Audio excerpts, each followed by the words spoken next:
Las Cruces. You can see out in the distance what looks like to be fog out near the Oregon Mountains, and the sun beginning to rise over those Oregon Mountains, creating that beautiful effect with the orange and the pinks and the blues in the sky.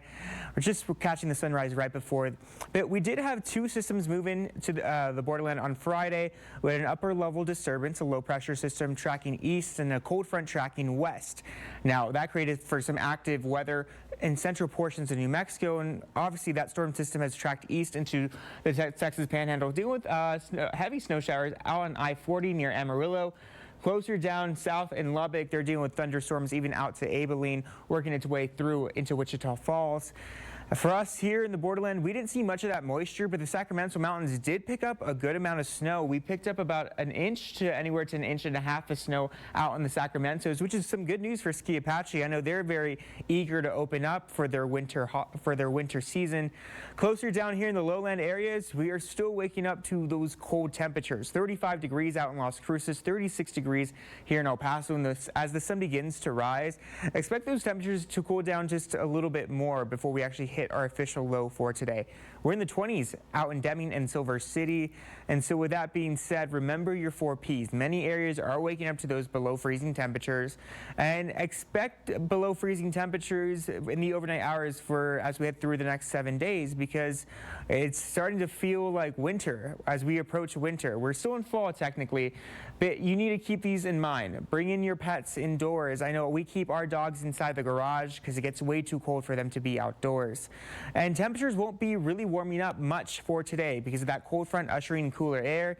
We'll be struggling to hit the mid-50s later on this afternoon, but for the rest of the morning, this is what you need to wear. Your layers, wear your jackets, your gloves, your scarves, your sweaters. We will only be in the 50s until 11 a.m. and afternoon highs will be in the mid-50s for many areas across the borderland. Out in Hudspeth and Culberson County, 56 degrees will be your afternoon high for Van Horn, 55 in Sierra Blanca. Out in the Mesilla Valley, we'll be warming up to 54 degrees for Mesilla, 49 degrees for Oregon, and again, mid-50s all around for many locations. But the good news is we're tracking plenty of sunshine. The winds have calmed down from where they were yesterday, so we're doing a northeast flow winds 5 to 10 miles per hour. North flow winds in Las Cruces 5 to 10 miles per hour, and we'll be topping off at 54 degrees in Las Cruces. But our next system arrives on Sunday, and it's going to really crank up our winds Sunday night. 7 p.m. to 2 a.m. I think is when we'll see our peak wind gusts. Right now I have them forecasted at 40 to 45 miles per hour. And because this is going to be an easterly flow of winds and it's a backdoor cold front, the west side of town will be impacted the most with the east winds coming through. So we become average on Sunday. We should be around the low 60s for afternoon highs, but we do drop down to the mid-50s for your Monday.